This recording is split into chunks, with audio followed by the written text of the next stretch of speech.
بناؤ اور بگاڑ۔ یہ تقریر 10 مئی 1947 کو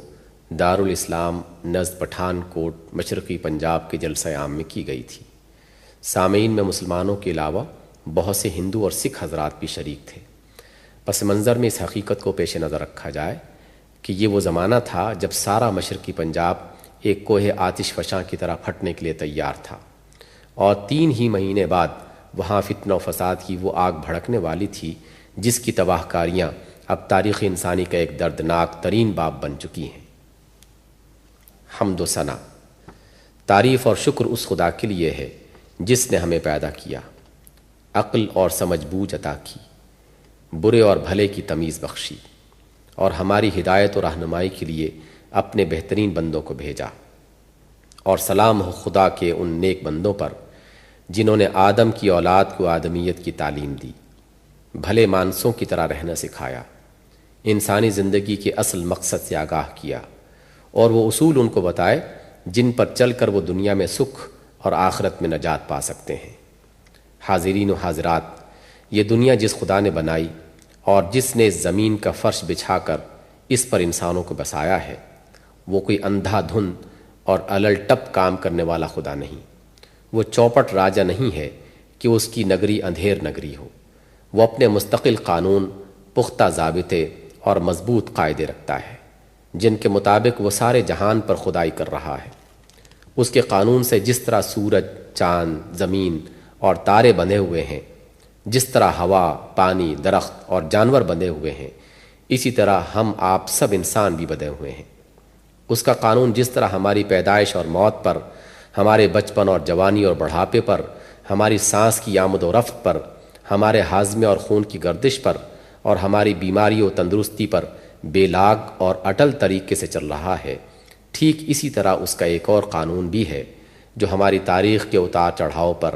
ہمارے گرنے اور اٹھنے پر، ہماری ترقی اور تنزلی پر، اور ہماری ذاتی، قومی اور ملکی تقدیروں پر حکومت کر رہا ہے۔ اور یہ قانون بھی اتنا ہی بے لاگ اور اٹل ہے۔ اگر یہ ممکن نہیں ہے کہ آدمی ناک سے سانس لینے کے بجائے آنکھوں سے سانس لینے لگے، اور معدے میں کھانا ہضم کرنے کے بجائے دل میں ہضم کرنے لگے، تو یہ بھی ممکن نہیں ہے کہ خدا کے قانون کی روح سے جس راہ پر چل کر کسی قوم کو نیچے جانا چاہیے وہ اسے بلندی پر لے جائے۔ اگر آگ ایک کے لیے گرم اور دوسری کے لیے ٹھنڈی نہیں ہے، تو برے کرتوت بھی جو خدا کے قانون کی روح سے برے ہیں، ایک کو گرانے والے اور دوسرے کو اٹھانے والے نہیں ہو سکتے۔ جو اصول بھی خدا نے انسان کی بھلی اور بری تقدیر بنانے کے لیے مقرر کیے ہیں، وہ نہ کسی کے بدلے سے بدل سکتے ہیں اور نہ کسی کے ٹالے ٹل سکتے ہیں، اور نہ اس میں کسی کے ساتھ دشمنی اور کسی کے ساتھ رعایت ہی پائی جاتی ہے۔ خدا کے اس قانون کی پہلی اور سب سے اہم دفعہ یہ ہے کہ وہ بناؤ کو پسند کرتا ہے اور بگاڑ کو پسند نہیں کرتا۔ خدا اپنی زمین کا انتظام کس کو دیتا ہے؟ مالک ہونے کی حیثیت سے اس کی خواہش یہ ہے کہ اس کی دنیا کا انتظام ٹھیک کیا جائے، اس کو زیادہ سے زیادہ سنوارا جائے، اس کو دیے ہوئے ذرائع اور اس کی بخشی ہوئی قوتوں اور قابلیتوں کو زیادہ سے زیادہ بہتر طریقے سے استعمال کیا جائے۔ وہ اس بات کو ہرگز پسند نہیں کرتا، اور اسے یہ توقع کی بھی تو نہیں جا سکتی کہ وہ کبھی اسے پسند کرے گا کہ اس کی دنیا بگاڑی جائے، اجاڑی جائے، اور اس کو بد نظمی سے، گندگیوں سے اور ظلم و ستم سے خراب کر ڈالا جائے۔ انسانوں میں سے جو لوگ بھی دنیا کے انتظام کے امیدوار بن کے کھڑے ہوتے ہیں،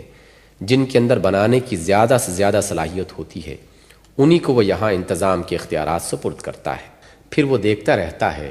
کہ یہ لوگ بناتے کتنا ہے اور بگاڑتے کتنا۔ جب تک ان کا بناؤ ان کے بگاڑ سے زیادہ ہوتا ہے اور کوئی دوسرا امیدوار ان سے اچھا بنانے والا اور ان سے کم بگاڑنے والا میدان میں موجود نہیں ہوتا، اس وقت تک ان کی ساری برائیوں اور ان کے تمام قصوروں کے باوجود دنیا کے انتظام انہی کے سپرد رہتا ہے۔ مگر جب وہ کم بنانے اور زیادہ بگاڑنے لگتے ہیں تو خدا انہیں ہٹا کر پھینک دیتا ہے اور دوسرے امیدوار کو اسی لازمی شرط پر انتظام سونپ دیتا ہے۔ یہ قانون بالکل ایک فطری قانون ہے، اور آپ کی عقل گواہی دے گی کہ اس کو ایسا ہی ہونا چاہیے۔ اگر آپ میں سے کسی شخص کا کوئی باغ ہو اور وہ اسے ایک مالی کے سپرد کر دے، تو آپ خود بتائیے کہ وہ اس مالی سے اولین بات کیا چاہے گا؟ باغ کا مالک اپنے مالی سے اس کے سوا اور کیا چاہ سکتا ہے کہ وہ اس کے باغ کو بنائے، نہ کہ خراب کر کے رکھ دے۔ وہ تو لازماً یہی چاہے گا کہ اس کے باغ کو زیادہ سے زیادہ بہتر حالت میں رکھا جائے، زیادہ سے زیادہ ترقی دی جائے، اس کے حسن میں، اس کی صفائی میں، اس کی پیداوار میں زیادہ سے زیادہ اضافہ ہو۔ جس مالی کو وہ دیکھے گا کہ وہ خوب محنت سے جی لگا کر سلیقے اور قابلیت کے ساتھ اس کے باغ کی خدمت کر رہا ہے، اس کی روشوں کو سنوار رہا ہے، اس کے اچھے درختوں کی پرورش کر رہا ہے، اس کو بری ذات کے درختوں اور جھاڑ جھنکار سے صاف کر رہا ہے، اور اس میں اپنی جدت اور جودت سے عمدہ پھلوں اور پھلوں کی نئی نئی قسموں کا اضافہ کر رہا ہے، تو ضرور ہے کہ وہ اس سے خوش ہو، اسے ترقی دے، اور ایسے لائق، فرض شناس اور خدمت گزار مالی کو نکالنا کبھی پسند نہ کرے۔ لیکن اس کے برعکس اگر وہ دیکھے کہ مالی نالائق بھی ہے، کام چور بھی، اور جان بوجھ کر یا بے جانے بوجھے اس باغ کے ساتھ بدخواہی کر رہا ہے، سارا باغ گندگیوں سے اٹا پڑا ہے، روشیں ٹوٹ پھوٹ رہی ہیں، پانی کہیں بلا ضرورت بہہ رہا ہے اور کہیں قطعے کے قطعے سوکھتے چلے جا رہے ہیں، گھاس پھوس اور جھاڑ جھنکار بڑھتے چلے جاتے ہیں، اور پھولوں اور پھلدار درختوں کو بے دردی کے ساتھ کاٹ کاٹ کر اور توڑ توڑ کر پھینکا جا رہا ہے، اچھے درخت مرجھا رہے ہیں اور خاردار جھاڑیاں بڑھ رہی ہیں، تو آپ خود ہی سوچئے کہ باغ کا مالک ایسے مالی کو کیسے پسند کر سکتا ہے؟ کون سی سفارش، کون سی عرض معروض اور دست بستہ التجائیں اور کون سے آبائی حقوق یا دوسرے خود ساختہ حقوق کا لحاظ اس کو اپنا باغ ایسے مالی کے حوالے کیے رہنے پر آمادہ کر سکتا ہے؟ زیادہ سے زیادہ رعایت وہ بس اتنی ہی تو کرے گا کہ اسے تنبیہ کر کے پھر ایک موقع دے دے، مگر جو مالی تنبیہ پر بھی ہوش میں نہ آئے اور باغ کو اجاڑے ہی چلا جائے، اس کا علاج اس کے سوا اور کیا ہے کہ باغ کا مالک پکڑ کر اسے باہر نکال دے اور دوسرا مالی اس کی جگہ رکھ لے۔ اب غور کیجئے کہ اپنے ایک ذرا سے باغ کے انتظام میں جب آپ یہ طریقہ اختیار کرتے ہیں تو خدا جس نے اپنی اتنی بڑی زمین اتنے سر و سامان کے ساتھ انسانوں کے حوالے کی ہے اور اتنے وسیع اختیارات ان کو اپنی دنیا اور اس کی چیزوں پر دیے ہیں، وہ آخر اس سوال کو نظر انداز کیسے کر سکتا ہے کہ آپ اس کی دنیا بنا رہے ہیں یا اجاڑ رہے ہیں؟ آپ بنا رہے ہوں تو کوئی وجہ نہیں ہے کہ وہ آپ کو خواہ مخواہ ہٹا دے، لیکن اگر آپ بنائیں کچھ نہیں اور اس کی عظیم الشان باغ کو بگاڑتے اور اجاڑتے ہی چلے جائیں، تو آپ نے اپنے دعوے اپنی دانست میں خواہ کیسی ہی زبردست منمانی بنیادوں پر قائم کر رکھے ہوں، وہ اپنے باغ پر آپ کے حق کو تسلیم نہیں کرے گا۔ کچھ تنبیہات کر کے، سنبھلنے کے دو چار موقع دے کر، آخر کار وہ آپ کو اس انتظام سے بے دخل کر کے ہی چھوڑے گا۔ خدائی اور انسانی نقطہ نظر کا فرق۔ اس معاملے میں خدا کا نقطہ نظر انسانوں کے نقطہ نظر سے اسی طرح مختلف ہے جس طرح خود انسانوں میں ایک باغ کے مالک کا نقطہ نظر اس کے مالی کے نقطہ نظر سے مختلف ہوا کرتا ہے۔ فرض کیجئے کہ مالیوں کا ایک خاندان دو چار پشت سے ایک شخص کے باغ میں کام کرتا چلا آ رہا ہے۔ ان کا کوئی دادا پردادا اپنی لیاقت و قابلیت کی وجہ سے یہاں رکھا گیا تھا، پھر اس کی اولاد نے بھی اچھا کام کیا۔ مالک نے سوچا خواہ مخواہ انہیں ہٹانے اور نئے آدمی رکھنے کی کیا ضرورت ہے، جب کام یہ بھی اچھا ہی کر رہے ہیں تو ان کا حق دوسرے سے زیادہ ہے۔ اس طرح یہ خاندان باغ میں جم گیا، لیکن اب اس خاندان کے لوگ نہایت نالائق، بے سلیقہ، کام چور اور نافرض شناس اٹھے ہیں۔ باغبانی کی کوئی صلاحیت ان کے اندر نہیں ہے، سارے باغ کا ستیہ ناش کیے ڈالتے ہیں، اور اس پر ان کا دعویٰ کہ ہم باپ دادا کے وقتوں سے اس باغ میں رہتے چلے آ رہے ہیں، ہمارے پردادا ہی کے ہاتھوں اول یہ باغ آباد ہوا تھا، لہٰذا ہمارے اس پر پیدائشی حقوق ہیں، اور اب کسی طرح یہ جائز نہیں ہے کہ ہمیں بے دخل کر کے کسی دوسرے کو یہاں کا مالی بنا دیا جائے۔ یہ ان نالائق مالیوں کا نقطہ نظر ہے، مگر کیا باغ کے مالک کا نقطہ نظر بھی یہی ہو سکتا ہے؟ کیا وہ یہ نہ کہے گا کہ میرے نزدیک تو سب سے مقدم چیز میرے باغ کا حسن انتظام ہے، میں نے یہ باغ تمہارے پردادا کے لیے نہیں لگایا تھا، بلکہ تمہارے پردادا کو اس باغ کے لیے نوکر رکھا تھا، تمہارے اس باغ پر جو حقوق بھی ہیں خدمت اور قابلیت کے ساتھ مشروط ہیں، باغ کو بناؤ گے تو تمہارے سب حقوق کا لحاظ کیا جائے گا۔ اپنے پرانے مالیوں سے آخر مجھے کیا دشمنی ہو سکتی ہے کہ وہ اچھا کام کریں گے تب بھی انہیں خواہ نکال ہی دوں گا اور نئے امیدواروں کا بلا ضرورت تجربہ کروں۔ لیکن اگر اس باغ ہی کو تم بگاڑتے اور اجاڑتے رہو جس کے انتظام کی خاطر تمہیں رکھا گیا ہے، تو پھر تمہارا کوئی حق مجھے تسلیم نہیں ہے۔ دوسرے امیدوار موجود ہیں، باغ کا انتظام ان کے حوالے کر دوں گا اور تم کو ان کے ماتحت پیش خدمت بن کر رہنا ہوگا۔ اس پر بھی اگر تم درست نہ ہوئے اور ثابت ہوا کہ ماتحت کی حیثیت سے بھی تم کام نہیں کر رہے بلکہ کچھ بگاڑنے ہی والے ہو تو تمہیں یہاں سے نکال باہر کیا جائے گا اور تمہاری جگہ خدمتگار بھی دوسرے ہی لا کر بسائے جائیں گے۔ یہ فرق جو مالک اور مالیوں کے نقطہ نظر میں ہے، ٹھیک یہی فرق دنیا کے مالک اور دنیا والوں کے نقطہ نظر میں بھی ہے۔ دنیا کی مختلف قومیں زمین کے جس خطے میں بستی ہیں ان کا دعویٰ یہی ہے کہ یہ خطہ ہمارا قومی وطن ہے، پشت ہا پشت سے ہم اور ہمارے باپ دادا یہاں رہتے چلے آئے ہیں، اس ملک پر ہمارے پیدائشی حقوق ہیں، لہٰذا یہاں انتظام ہمارا اپنا ہی ہونا چاہیے، کسی دوسرے کو حق نہیں پہنچتا کہ باہر سے آ کر یہاں کا انتظام کرے۔ مگر زمین کے اصلی مالک خدا کا نقطہ نظر یہ نہیں ہے، اس نے کبھی ان قومی حقوق کو تسلیم نہیں کیا۔ وہ نہیں مانتا کہ ہر ملک پر اس کے باشندوں کا پیدائشی حق ہے جس سے اس کو کسی حال میں بے دخل نہیں کیا جا سکتا۔ وہ تو یہ دیکھتا ہے کہ کوئی قوم اپنے وطن میں کیا کر رہی ہے، اگر وہ بناؤ اور سنوار کے کام کرتی ہو، اگر وہ اپنی قوتیں زمین کی اصلاح و ترقی میں استعمال کرتی ہو، اگر وہ برائیوں کی پیداوار روکنے اور بھلائیوں کی کھیتی سینچنے میں لگی ہوئی ہو، تو مالک کائنات کہتا ہے کہ بے شک تم اس کے مستحق ہو کہ یہاں کا انتظام تمہارے ہاتھ میں رہنے دیا جائے۔ تم پہلے سے یہاں آباد بھی ہو اور اہل بھی، لہٰذا تمہارا ہی حق دوسروں کی بنسبت مقدم ہے۔ لیکن اگر معاملہ برعکس ہو، بناؤ کچھ نہ ہو اور سب بگاڑ ہی کے کام ہوتے چلے جائیں، بھلائیاں کچھ نہ ہوں اور برائیوں ہی سے خدا کی زمین بھری جا رہی ہو، جو کچھ خدا نے زمین پر پیدا کیا ہے اسے بے دردی کے ساتھ تباہ کیا جا رہا ہو اور کوئی بہتر کام اس سے لیا ہی نہ جاتا ہو، تو پھر خدا کی طرف سے پہلے کچھ ہلکی اور کچھ سخت چوٹیں لگائی جاتی ہیں تاکہ یہ لوگ ہوش میں آئیں اور اپنا رویہ درست کر لیں۔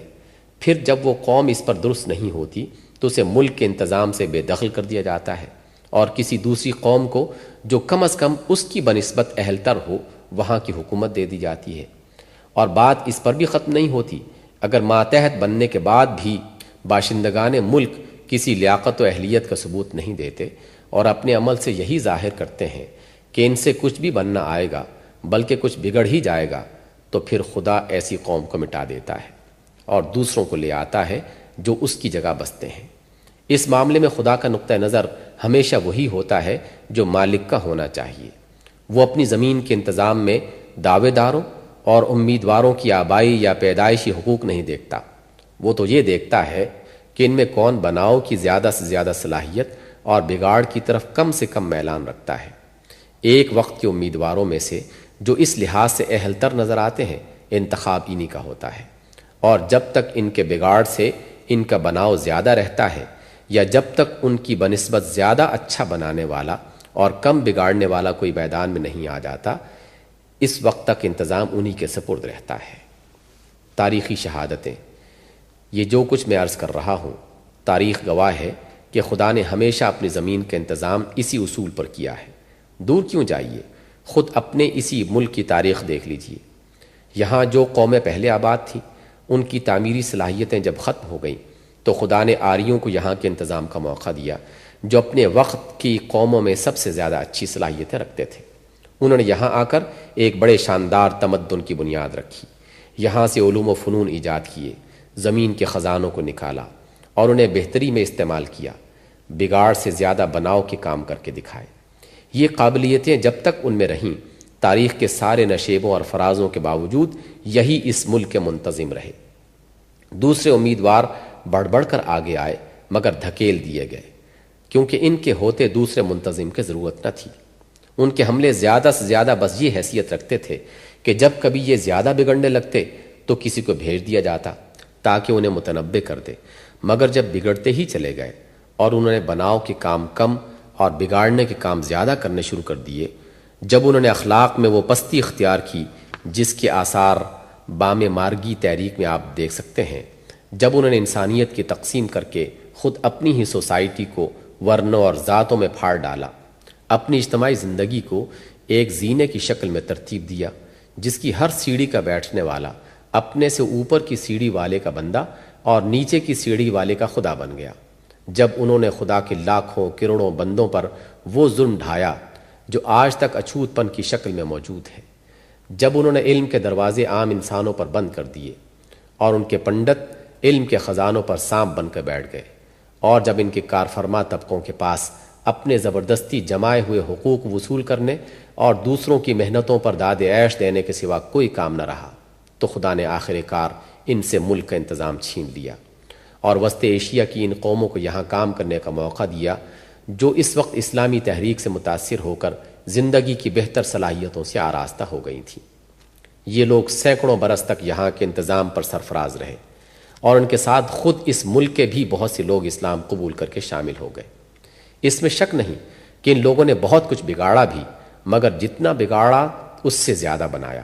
کئی سو برس تک ہندوستان میں بناؤ کو جو کام بھی ہوا انہی کے ہاتھوں میں ہوا یا پھر ان کے اثر سے ہوا۔ انہوں نے علم کی روشنی پھیلائی، خیالات کی اصلاح کی، تمدن و معاشرت کو بہت کچھ درست کیا، ملک کے ذرائع وسائل کو اپنے عہد کے معیار کے لحاظ سے بہتری میں استعمال کیا، اور امن و انصاف کا وہ عمدہ انتظام کیا جو اگرچہ اسلام کے اصلی معیار سے بہت کم تھا، مگر پہلے کی حالت اور گرد و پیش کے دوسرے ملکوں کی حالت کے مقابلے میں زیادہ بہتر تھا۔ اس کے بعد وہ بھی اپنے پیش روؤں کی طرح بگڑنے لگے، ان کے اندر بھی بناؤ کی صلاحیتیں گھٹنی شروع ہو گئیں اور بگاڑ کے میلانات بڑھتے چلے گئے۔ انہوں نے بھی اونچ نیچ اور نسلی امتیازات اور طبقاتی تفریقیں کر کے خود اپنی سوسائٹی کو پھاڑ ڈالا، جس کی بے شمار اخلاقی، سیاسی اور تمدنی نقصانات ہوئے۔ انہوں نے بھی انصاف کم اور ظلم زیادہ کرنا شروع کر دیا۔ وہ بھی حکومت کی ذمہ داریوں کو بھول کر صرف اس کے فائدوں اور زیادہ تر ناجائز فائدوں پر نظر رکھنے لگے۔ انہوں نے بھی ترقی اور اصلاح کے کام چھوڑ کر خدا کی دی ہوئی قوتوں اور ذرائع کو ضائع کرنا شروع کر دیا، اور اگر استعمال بھی کیا تو زیادہ تر زندگی کو بگاڑنے والے کاموں میں کیا۔ تن آسانی و عیش پرستی میں وہ اتنے کھوئے گئے کہ جب آخری شکست کھا کر ان کے فرمانرواؤں کو دلی کے لال قلعے سے نکلنا پڑا تو ان کے شہزادے، وہی جو کل تک حکومت کے امیدوار تھے، جان بچانے کے لیے بھاگ بھی نہ سکتے تھے، کیونکہ زمین پر چلنا انہوں نے چھوڑ رکھا تھا۔ مسلمانوں کی عام اخلاقی پستی اس حد تک پہنچ گئی تھی کہ ان کے عوام سے لے کر بڑے بڑے ذمہ دار لوگوں تک کسی میں اپنی ذات کے سوا دوسری کسی چیز کی وفاداری باقی نہ رہی جو انہیں دین فروشی، قوم فروشی اور ملک فروشی سے روکتی۔ ان میں ہزاروں لاکھوں پیشہ ور سپاہی پیدا ہونے لگے جن کی اخلاقی حالت پالتو کتوں کی سی تھی، جو چاہے روٹی دے کر انہیں پال لے اور پھر جس کا دل چاہے اسے شکار کرا لے۔ ان میں یہ بھی احساس باقی نہ رہا کہ یہ ذلیل ترین پیشہ، جس کی بدولت ان کے دشمن خود انہی کے ہاتھوں ان کا ملک فتح کر رہے ہیں، اپنے اندر کوئی ذلت کا پہلو بھی رکھتا ہے۔ غالب جیسا شخص فخریہ یہ کہتا ہے کہ 100 پش سے ہے پیشہ آبا سپہ گری۔ یہ بات کہتے ہوئے اتنے بڑے شاعر کو ذرا خیال تک نہ گزرا کہ پیشہ ورانہ سپہ گری کوئی فخر کی بات نہیں، ڈوب مرنے کی بات ہے۔ جب یہ ان کی حالت ہو گئی تو خدا نے ان کی معزولی کا بھی فیصلہ کر لیا، اور ہندوستان کے انتظام کا منصب پھر نئے امیدواروں کے لیے کھل گیا۔ اس موقع پر 4 امیدوار میدان میں تھے: مرہٹے، سکھ، انگریز اور بعض مسلمان رئیس۔ آپ خود انصاف کے ساتھ قومی تعصب کی عینک اتار کر اس دور کی تاریخ اور بعد کے حالات کو دیکھیں گے تو آپ کا دل گواہی دے گا کہ دوسرے امیدواروں میں سے کسی میں بھی بناؤ کی وہ صلاحیتیں نہیں تھیں جو انگریزوں میں تھیں،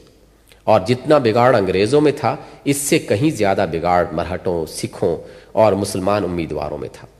جو کچھ انگریزوں نے بنایا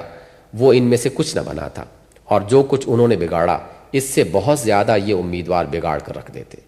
مطلقاً دیکھیے تو انگریزوں میں بہت سے پہلوؤں میں بے شمار برائیاں آپ کو نظر آئیں گی، مگر مقابلتاً دیکھیے تو اپنے ہم عصر حریفوں سے ان کی برائیاں بہت کم اور ان کی خوبیاں بہت نکلیں گی۔ یہی وجہ ہے کہ خدا کے قانون نے پھر ایک مرتبہ انسانوں کے اس منمانے اصول کو توڑ دیا جو انہوں نے بغیر کسی حق کے بنا رکھا ہے کہ ہر ملک خود ملکیوں کے لیے ہے، خواہ وہ اسے بنائے یا بگاڑے۔ اس نے تاریخ کے اٹل فیصلہ سے ثابت کیا کہ نہیں، مالک تو خدا ہے، وہی یہ طے کرنے کا حق رکھتا ہے کہ اس کے انتظام کس کے سپرد کرے اور کس سے چھین لے۔ اس کا فیصلہ کسی نسلی، قومی یا آبائی حق کی بنا پر نہیں ہوتا، بلکہ اس بنا پر ہوتا ہے کہ مجموعی بھلائی کون سے انتظام میں ہے۔ قل اللہم مالک الملک تؤتی الملک من تشاء وتنزع الملک ممن تشاء وتعز من تشاء وتذل من تشاء بیدک الخیر انک علی کل شیء قدیر۔ کہو کہ خدایا، ملک کے مالک تو جس کو چاہتا ہے ملک دیتا ہے اور جس سے چاہتا ہے ملک چھین لیتا ہے، جس کو چاہتا ہے عزت دیتا ہے اور جسے چاہتا ہے ذلیل کر دیتا ہے۔ بھلائی تیرے ہی ہاتھ میں ہے اور تو ہر چیز پر قدرت رکھتا ہے۔ اسی طرح اللہ تعالیٰ ہزاروں میلوں کے فاصلے سے ایک ایسی قوم کو لے آیا جو کبھی یہاں 3-4 لاکھ کی تعداد سے زیادہ نہیں رہی، اور اس نے یہیں کے ذرائع اور یہیں کے آدمیوں سے یہاں کی ہندو، مسلم، سکھ سب طاقتوں کو زیر کر کے اس ملک کا انتظام اپنے ہاتھ میں لے لیا۔ یہاں کے کروڑوں باشندے ان مٹھی بھر انگریزوں کے تابع فرمان بن کے رہ گئے۔ ایک ایک انگریز نے تنہا ایک ایک ضلع پر حکومت کی، بغیر اس کے کہ اس کی قوم کا کوئی دوسرا فرد اس کا ہاتھ مضبوط کرنے کے لیے اس کے پاس موجود ہوتا۔ اس تمام دوران میں ہندوستانیوں نے جو کچھ کیا پیش خدمت کی حیثیت سے کیا، نہ کہ کار فرما کی حیثیت سے۔ ہم سب کو یہ ماننا پڑے گا، اور نہ مانیں گے تو حقیقت کو جھٹلائیں گے کہ اس ساری مدت میں جب کہ انگریز یہاں رہے، بناؤ کو جو کام بھی ہوا انگریزوں کے ہاتھوں سے اور ان کے اثر سے ہوا۔ جس حالت میں انہوں نے ہندوستان کو پایا تھا، اس کے مقابلے میں آج کی حالت دیکھیے تو آپ اس بات سے انکار نہ کر سکیں گے کہ بگاڑ کے باوجود بناؤ کا بہت سارا کام ہوا ہے، جس کے خود اہل ملک کے ہاتھوں انجام پانے کی ہرگز توقع نہ کی جا سکتی تھی۔ اس لیے تقدیر الہی کا وہ فیصلہ غلط نہ تھا جو اس نے 18ویں صدی کے وسط میں کر دیا تھا۔ اب دیکھیے کہ جو کچھ انگریز بنا سکتے تھے وہ بنا چکے ہیں، ان کے بناؤ کے حساب میں اب کوئی اضافہ نہیں ہو سکتا۔ اس حساب میں جو اضافہ وہ کر سکتے ہیں وہ دوسروں کے ہاتھوں بھی ہو سکتا ہے، مگر دوسری طرف ان کے بگاڑ کا حساب بہت بڑھ چکا ہے، اور جتنی مدت بھی وہ یہاں رہیں گے بناؤ کی بنسبت بگاڑ ہی زیادہ بڑھائیں گے۔ ان کی فرد جرم اتنی لمبی ہے کہ اسے ایک صحبت میں بیان کرنا مشکل ہے، اور اس کے بیان کی کوئی حاجت بھی نہیں کیونکہ وہ سب کے سامنے ہے۔ اب تقدیر الہی کا فیصلہ یہی ہے کہ وہ یہاں کے انتظام سے بے دخل کر دیے جائیں۔ انہوں نے بہت عقل مندی سے کام لیا کہ خود سیدھی طرح رخصت ہونے کے لیے تیار ہو گئے۔ سیدھی طرح نہ جاتے تو ٹیڑھی طرح نکالے جاتے، کیونکہ خدا کے اٹل قوانین اب ان کے ہاتھ میں یہاں کے انتظام رکھنے کے روادار نہیں ہیں۔